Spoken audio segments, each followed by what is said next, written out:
Good morning. Welcome to Roots in Harmony, Designing a Multifunctional Garden. We're delighted to have you here today for this presentation. I'd like to, at this time, introduce our impressive speaker who I'm delighted to be participating with today, and that is Faatimah Muhammad. Welcome, Faatimah. She is a certified master gardener in fall of 2022, but has extensive gardening experience predating that. She grows vegetables, herbs, perennials, with a focus on seasonal editing and edible plants from diverse regions, especially from those rooted in her Caribbean heritage. As a master gardener, she served on the MGMV board with distinction and volunteers with public education programs, including the Old Town Farmers Market Plant Clinic and the Buddy Ford Nature Center. So with that, welcome. And Faatimah, I turn it over to you. Thank you. Thank you, Susan, and good morning or good afternoon to everyone, regardless as to where you're calling in from. The purpose of today's presentation is to show how edible garden can function as a multi-layer ecosystem, one that produces food while also supporting pollinators, strengthening soil health, and reducing pest pressure. The approach follows extension guidance and research-informed ecological principles that emphasize diversity, system thinking, and long-term resilience. One of the reasons I worked on this presentation is because these are things that I want to become better at. And I hope today will provide you with one thing you can take away and use in your respective gardens, whether you're a veteran or you're just beginning. Roots in Harmony introduces a research-based approach to combine gardening, showing how thoughtful plant pairings create healthier soil, stronger ecosystems, and more resilient harvests. Each section builds from core ecological principles to practical techniques you can apply immediately in your own garden. Combination gardening matters because diverse plant communities create more stable, resilient systems that support food production and ecological health. This first section is relatively short, but it's the intro to everything else throughout the presentation today. On this slide, I just want to ground all of us in the traditional idea of companion planting. Most of us have seen those charts, plant this next to that, and they can be helpful starting points. But companion planting is really simply about pairings. It doesn't capture the full picture of how plants interact in real garden ecosystems. So the baseline I want to focus on today is us shifting into combination garden, which is more broader, more flexible, more ecological ways of thinking about plant relationships. Companion planting focuses on specific planting pairs, while combination garden designs whole plant communities that will work together above the ground. So let's look at the different aspects on this slide. I want to zoom out for a moment before we talk about specific plants. I want to talk about the pressure our gardens, our respective communities are facing right now from an urban perspective, from a food desert perspective, and so on. So urban and suburban areas are getting hotter, green space is fragmented, and pollinators are losing habitat. When we combine flowering plants with food crops, we're not just gardening, we're cooling small spaces and creating tiny but meaningful habit coordinators for other living things. At the same time, food costs keep rising and access to fresh, nutrient-dense foods isn't equal. Combination garden doesn't replace food systems, but it does strengthen resilience at the household and community level. Small spaces can become sources of nutrition, and density. And with climate volatility, heat waves, storms, unpredictable seasons, we're seeing how fragment and how fragile tradition is in this aspect. Single crop systems can be. Diverse gardens may not always give the biggest short-term yield, but they bounce back faster and adapt better over time. So instead of landscapes that just look good, combination garden asks the question, what if our spaces could feed people, support pollinators, and strengthen community all at once? These challenges are connected, and so are the solutions. That's where combination gardening comes in. I want you to think about what's going on just today. For example, if you live in the Northern Virginia area or in any area, you can be as far as the West Coast, as Seattle or California, and the changes in climate and how they're impacting our food productions. And when you look around, seeing different types of high rises going up and how that impacts our ecosystem and our pollinator habitats that are being removed and not necessarily being replaced. There are a lot of indicators here of how everything that's happening today is playing a role in our ecosystem. Now we're going to discuss the systems, hopefully to gain a better understanding of what the systems are. On this slide, I was trying to think of a mental model that anchors everything that we're discussing today together. So this is a lens I use to think about combination gardening, and it's how I make decisions in my own garden space. It starts with ecology. Healthy soil, pollinators, and biodiversity are the foundation. Without ecological function, gardens become high maintenance systems that constantly need inputs just to survive. When I say inputs, I'm thinking about all the other things that we have to add to our gardens for the survival of what we're trying to grow. Then there's food. Food is more than yield. It's nutrition, seasonality, and reliability over time. When we diversify what we grow, we diversify what ends up on our plates. And finally, people. People are the purpose. Gardens support health, learning, and connection. If a garden isn't usable or meaningful to the people who tend to it, it won't last. Strong gardens sit at the intersection of all three: ecology, food, and people. When we design with all three in mind, we create spaces that are resilient, productive, and deeply rooted in community. Now that we've talked about that part of the system, I want to connect this framework to something every gardener deals with: pests. What we're really talking about here is pest management before pests become a problem. Combination garden is essential to integrated pest management. Basically, cultural controls. These are the design choices that reduce pest pressure from the start, long before we ever think about sprays or interventions. First, planting diversity disrupts the pet life cycle. Most insect pests are host specific.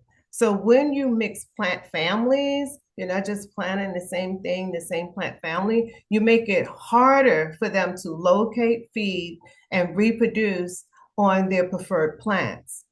Second, when we reduce monocultures, we reduce outbreak risk. Large single crop areas act like a beacon for pests, but diverse planting slows the spread and limits the damage to your crop. Third, these systems naturally support beneficial predators. Pollinator-friendly flowers also feed lacewings, parasitic wasps, ground beetles, and other insects that keep pest population in check.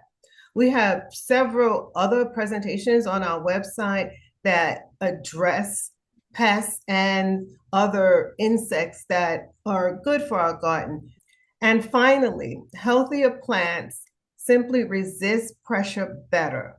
Diverse root systems and living soil improve plant vigor, which makes crops less susceptible to stress and attack. So the big takeaway is that good garden design is preventative pest management.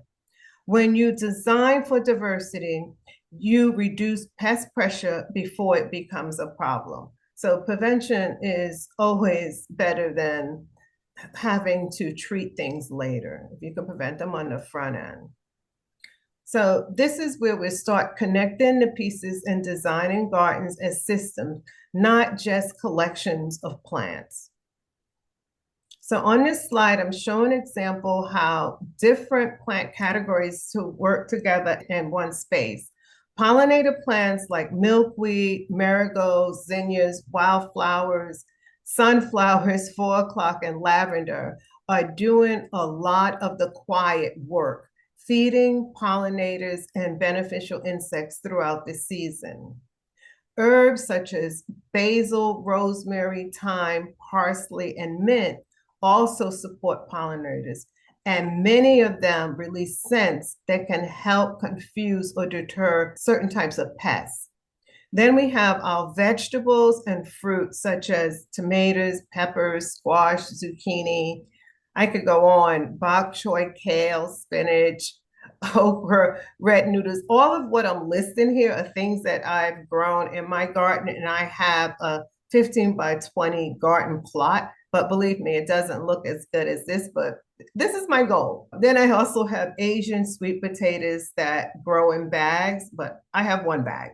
So that was one of the things I wanted to try growing this year. And it's also surrounded by 4 o'clocks.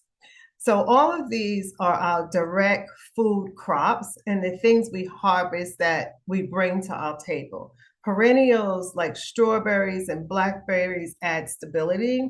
They come back year after year and provide long-term habitats and anchors the space so everything doesn't have to be replanted from scratch every year. The key idea here is that each category is doing more than one job. Flowers and herbs support pollinators and beneficial insects. Vegetables and fruits provide yield, and perennials offer structure and continuity. These ecosystem designs, and it's absolute possible, even in small spaces. So you can take one of these beds if you don't have a 15 by 20 area around your home or somewhere else, such as a community garden. You can also use this concept even if you're planting in containers or you live in a townhouse or an apartment with very limited space. These are some ideas. Instead of thinking massive space to do all of these things, you can do them in small spaces. Pollinator guidance emphasizes diverse seasonal long blooms and planting in clumps so pollinators can forage efficiency instead of having to hunt for scattered flowers all over the place. So choosing the regional appropriate plants, using local extension offices, such as the one we have here in Northern Virginia. I also looked at other extension offices throughout the nation and obtained some of the same information, but it was perhaps based on a regional approach. So it also improves survival, it reduces input, having to add other things, and it helps the whole system perform better over time. I want to take a moment here just to stop, and I want us to think about where you are now and what might you want to grow in the future. So for example, if you are big into pollinator plants such as the milkweed and zinnia, you may want to consider planting some herbs in your garden. If you're big on vegetables and fruits, you may want to consider planting more pollinators. Also, you may want to consider planting more perennials and fruits in your garden. So just think about it as a whole and not one isolated item that you like, because even with a planting system such as this, I use some of the flowers to put fresh flowers on my table throughout the season. And I also may give away fruits or vegetables that are in season to help others or just to contribute to my neighbors. Remember, each category contributes to multiple objectives. Okay, here I want to show how seasonal planting can be completely zone agnostic. So basically, what I mean by that is no matter where you live, you have cool, warm, and transitional windows. The timing just shifts. So this framework is climate flexible. You identify your local windows using frost dates and your own observations of weather pattern. Once you know those windows, you can plan for continuous bloom for pollinators and keep soil covered as much as possible. I know one of my fellow gardeners, she prefers to use clover. I prefer to use manure for those covered periods when I'm not growing anything to kind of give the garden a rest and yet at the same time providing it with an environment for stability and nourishment. So plants perform best when their growth stage matches temperature and day length. So aligning crops with the right seasonal window gives you healthier plants with fewer inputs. From an ecological standpoint, plant succession from early spring through fall is one of the strongest ways to support pollinators and stabilize ecosystem services. I got that information straight out of the US forestry guidance. Certain combinations also shine in specific seasons.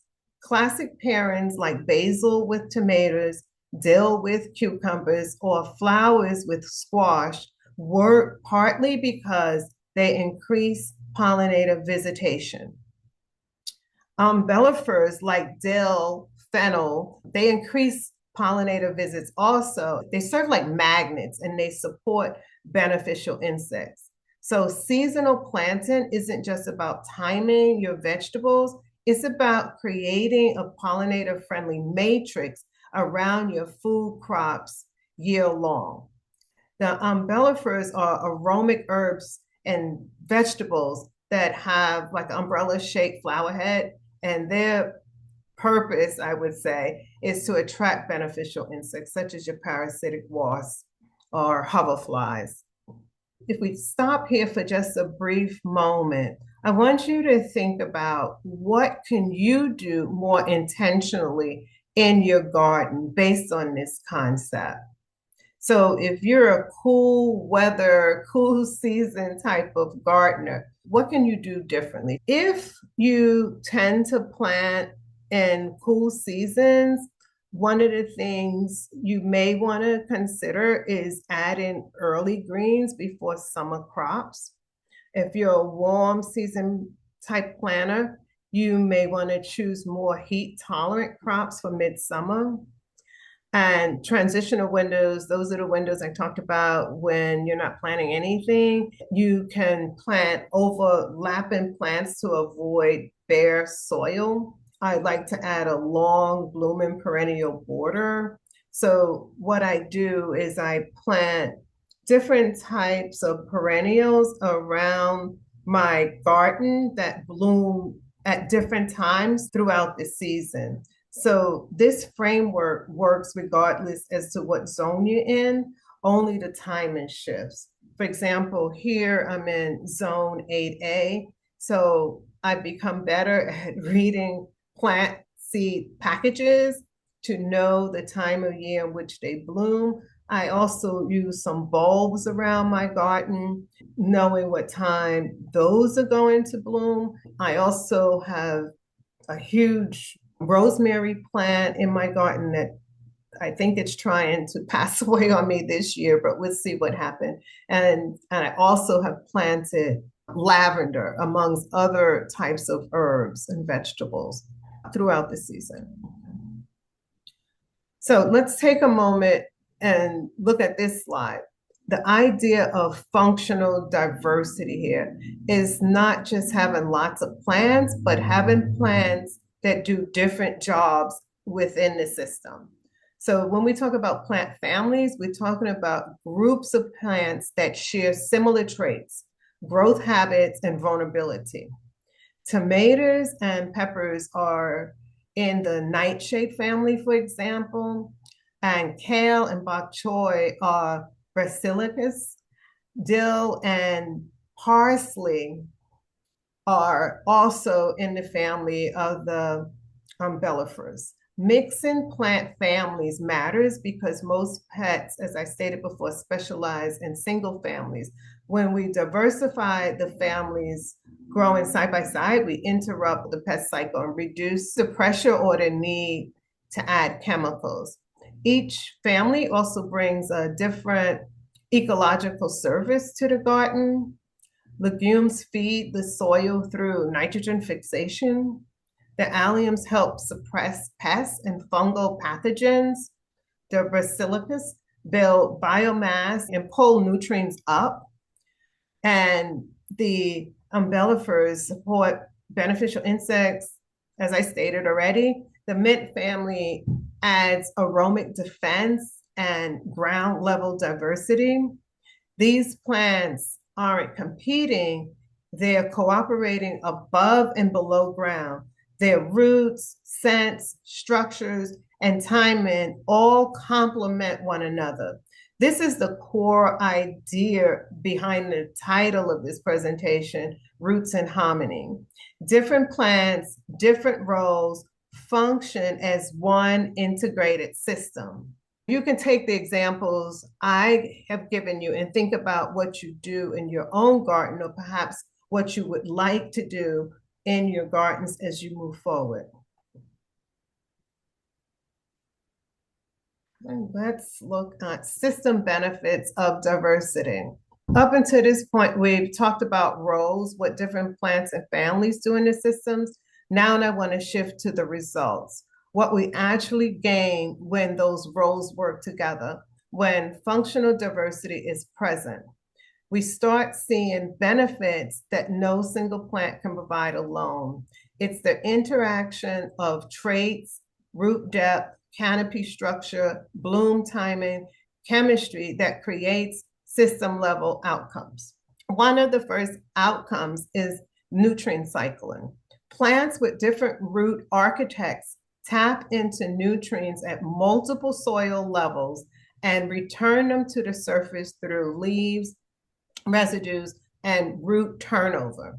The second is improved soil structure. Fibrous roots, tap roots, and tubulars each shape the soil differently, creating better aeration, smoother waste movement, and a more active biological community. The third is pollinator diversity, a wide range of flower shapes, size, and bloom times support more species, not just honeybees, but native bees and butterflies and other insects. Together, these processes build resilience, healthier soil, fewer pest outbreaks, and more consistent yields, even when weather swings or pressure increases. So when we design gardens this way, we're not just planting food, we're building living infrastructure that supports itself over time. So on the next slide, I'll show you how these system levels benefit or translate into practical design strategies you can use right away. This is why design decisions matter, not just plants. I'm going to take a pause here before we go into that section. Very good. We got some good comments in the chat. Some people noted they were planting carrots and parsley together in containers. Others, lettuce, bok choy, and herbs are their favorite. One inquiry that did come up related to shady areas and what might be done about that. Elaine posted the link to our native plant webcast on shade plants. Fatima, what are your thoughts about really specifically looking into like vegetables in particular, for example, that may tend to thrive in shade or part shade? The seed packets are helpful, right? I mean, because Mhm. they really tell you what the plant needs. Do you have other thoughts on that? I mentioned seed package earlier. Let's talk about the seed package and two types of plants working together. You may want to plant spaghetti melons where you can have a trellis in which the melons grow on. And then underneath, you can have some vegetables that grow that need a little bit more shade. So it doesn't necessarily have to be shade from a tree. It can be shade from different types of pollinators or vegetables to vegetables. So thinking about it in the way in which two different plants are complementing each other and providing different things. Another example, of course, is the Three Sisters, where you have the squash that would cover the bottom part of the soil from weeds and other things. And then you have the corn, and the beans can grow along the corn. Tomatoes, another example. I know we use that example a lot, but by planting basil next to it, not only does it help with pests, but the tomato also provide a little bit of shade for the basil plant. So there are a lot of examples out there. And I also want to mention when I went on our website and just trying to feel my way through the depth and breadth of information, there's a presentation Elaine did where she focused primarily on native plants. And Elaine, if you would put it in the chat for me, please. It talks about spillers and fillers. You can You do did have a the link. same thing with vegetables and pollinators or herbs using the same concept, but being intentional about it. Mhm. Very good. The other theme that emerged in the chat was about using certain plants. And you did touch on this in a slide I noted about whether to use alliums to repel. And then what else? Someone asked, would chives also serve the same purpose? What are your thoughts on that? And is there anything beyond a little more broader than that immediate category of Yes. plants? Yeah, chives would, because they're around the same family, would probably serve the same purpose. As we go through the presentation, I believe I have a slide that shows some additional examples. And then on the last slide in the presentation, there's a link that will take you to a broader category in which you can find matches, perhaps for things that you want to grow. Questions such as that, because it is way broader. And people, based on their interest and love for different types of vegetables or flowers, they may want to grow different things. So the goal is using this as an example and then taking this and putting it with what you learn and what you still have yet to learn, myself included, as to what the best type of pairing or communication you want to happen, such as the root depth and other things. So we'll keep going, and there's some Very great good. links also in the handout. Mhm. Very good. And the last inquiry related to rabbits, not deer. Very good. Rabbits, oh my gosh, put your fencing deeper in the ground, deeper in the ground. I know, I just have to laugh and say we got to share our community, you know? Every living thing has its purpose and they all have to eat something. Okay, so we'll move on. Here we're going to talk about the strategies and plant interactions. If there's one thing to take away is that gardens don't have to be bigger, they just have to be intentional. Up to this point, we've talked about the different roles with different plants and different systems.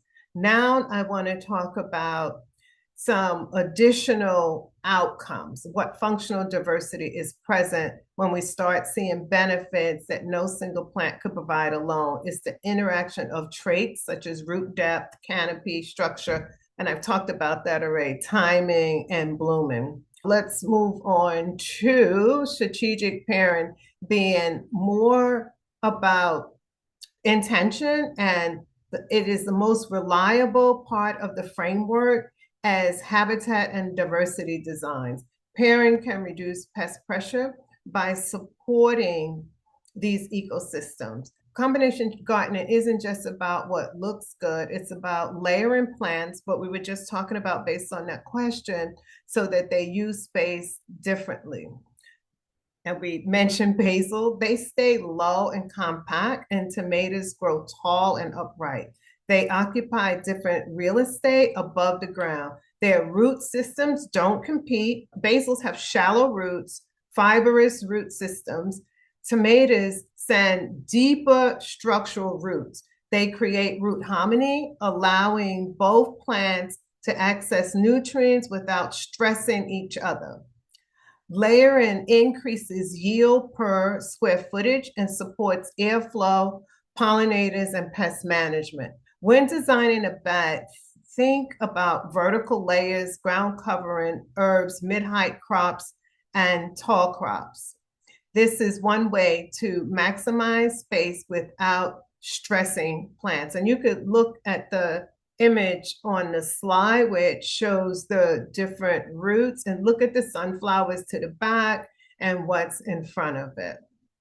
I think this is a good visual of what we're talking about. Here's one of the charts I was referencing just now. So if you look at this particular slide, it shows how the different roots, the different size category, and the different notes about what's needed to keep the structures upright. Here, I want you also to think about intercropping research, where it shows plants occupy different root niches and their resources become more efficient. Deep root species such as shallow root species, fibrous root, tap roots, each explore a different part of the soil profile, which reduces competition and improves overall performance. For example, I was looking at something from Virginia Tech, and they emphasized that root crops need depth, loose, friable soil to develop properly. So when we understand how roots behave, then we can use that information for space pairing plants in ways that support, not hinder, their growth. So on this slide, I just want to slow down a little bit and walk you through the decision-making model behind seasonal combination, not just the pairings themselves. This is where people start picturing their own beds, their own containers, their own, perhaps even landscape around their homes. So each season asks a different question. What grows well right now when we set up our crop? And what do you actually want to eat? I tend to grow things that I like to eat because I don't like to waste food. So in the spring, think of greens and herbs. In the spring, cool soils and short days favor leafy crops. Greens grow quickly, giving beginners early wins. So if you're just beginning to garden, this is a great way to begin. Herbs like parsley, cilantro, and chives love the same conditions and add fresh flavors to early meals. I'm going to encourage you guys to think about cut and come again harvesting to stretch this season. When I talked about the different type of flowers I grow throughout the season, and also thinking about even when I cut my greens that I'm growing, instead of just pulling them, I may cut leaves so I have continuous edibles throughout a longer period of time. In the summer is the season of heat and long days, perfect for fruity crops. Tomatoes and peppers also thrive when soil warm up, and basil fits naturally here because it shares the same watering rhythm and love for the heat. This is a good moment to remind you guys to consider spacing, airflow, and sun exposure when planning your summer beds. There are other herbs that don't like that massive amount of heat. Fall, think of your beans and their roots. Fall combinations follow a different logic. Beans fix nitrogen, which support root crops like carrots, beets, and radish. Cooler nights improve flavor and texture in many roots. Now let's talk about winter cover crops or just giving your garden a chance to rest. I tend to give my garden time to rest because I need time to rest, and that works well. Some of my other colleagues garden year round. They set up different systems for their garden. They cover a lot of their greens, or they may do other things during that time of year and just garden year round. So winter is also about protecting and recovery. And that's how I personally feel winter is for. So cover crops like crimson clovers or winter rye, building soil structure and organic matter.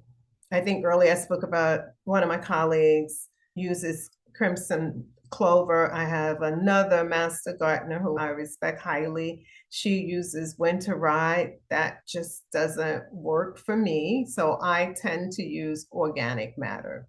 Different strategies, but they accomplish the same goal in the end. You could also rest beds under mulch is equally valid. It protects the soil microbes and reduces spring weeds. So the key message here is that winter choices are the stage for next season's success. When I went out most recently, I saw worms. So I was just happy I saw worms. That just means hopefully I'm in for a good season. Most failures in combination garden don't come from the wrong plant, they come from the wrong assumptions. And you see some of these assumptions here on this slide. Too much density also puts disease pressure on your plants and your garden, and ignoring mature plant size. Again, it leads back to reading the package to know how wide or how tall your plants may grow, and then focusing on aesthetics as opposed to the function of your garden. This brings us to the third part of the framework, people. I want you to think about the dietary diversity, how it correlates with improving micronutrient intake and how herbs contribute to anti-inflammatory compounds, and the strength of the garden for health is based on universal levels of evidence. Okay, so on this slide, I want to connect the science of diverse, fresh, homegrown foods with the very real mental health benefits of gardening. My garden for me is my zen. That's the place I go to relax and think, and also to socialize with fellow gardeners. A well-designed garden nourishes both the body and the mind. When we increase plant diversity, we naturally increase micronutrient density.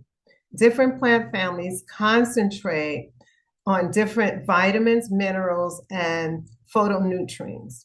So a varied garden leads to a more varied diet. Herbs add another layer of wellness. Culinary herbs are rich in polyphenols and essential oils with documented anti-inflammatory and antioxidant effects. Think about the use of mints, the use of herbs such as rosemary. Think of even teas that you may drink, okay, such as catnip or elderberry.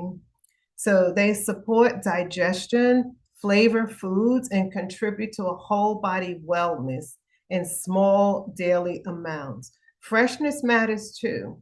Produce harvest minutes before eating retain vitamin C and delicate antioxidants. more so than store-bought produce that loses nutrients during transport and storage. Proximity increases consumption. People eat more fresh produce when it's right outside their door. And then there's mental health. Gardening reduces stress hormones, improves mood, and increase feelings of calm and accomplishment. The sensory engagement, the routine, the time outdoors, all of it supports emotional well-being.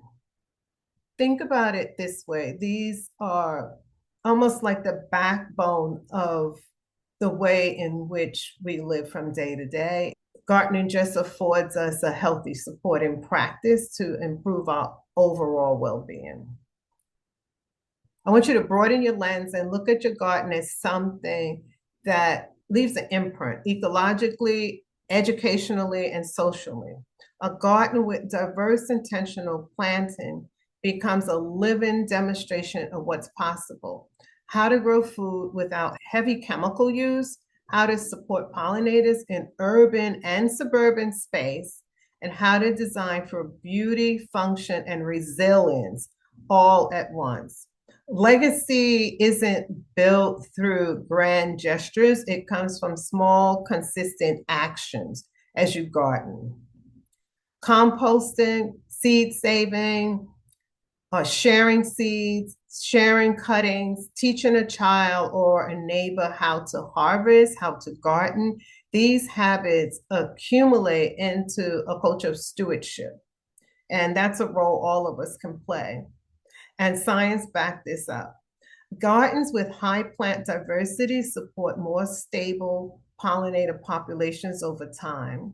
Soil enriched with organic matter holds water better, buffers heats, and weather climate extremes more efficiently or more effectively too. Thinking about all the climate changes we're having right now, and I believe earlier this week, I wanted to pull my wool coat back out, and tomorrow it's going to be 90 degrees. These are long-term benefits that ripple outward. So thinking about a diverse garden and everything playing its respective role. So I want you to think about what you want your garden to do for you. What values do you want your garden to model? What practices do you see yourself doing as you move forward?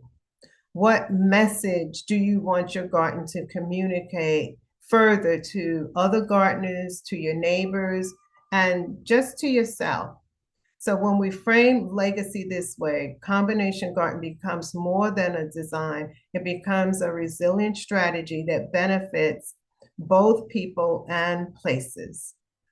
I want to expand the idea of gardening behind the individual plot and show how every garden, no matter the size, can contribute to the larger ecological and social landscape. Habitat corridors, even small gardens act as stepping stone habitats for pollinators, beneficial insects, and let's not forget our birds. When neighborhoods plant diverse pesticide-free gardens, they create safe corridors that allow pollinators to move through the landscape instead of getting stranded in fragmented habitats. Layer planting, such as ground covers, herbs, flowers, and shrubs, create microclimates and shelters that support more species than layers, mimicking natural habitat structure and help pollinators forage, rest, and reproduce. I want you to start thinking small, not huge, like, oh my gosh, this is a massive undertaking. Just think systemically as opposed to huge. So one of the first rules is to design in layers, not rows. Each bed should include at least 2 heights and 2 root depths. This lets plants shape space instead of competing. It allows for above ground and below ground. The second rule is that no plant gets a spot unless it serves at least 2 roles. That might mean food plus pollinator support, pest deterrence, or soil health, but nothing is doing just one job. And the third rule is to plan for change, not perfection. Beds should be replanted, swapped. When I say swapped, meaning rotated or rested at least once a year. That flexibility is what builds resilience, especially as seasons and weather become less predicted.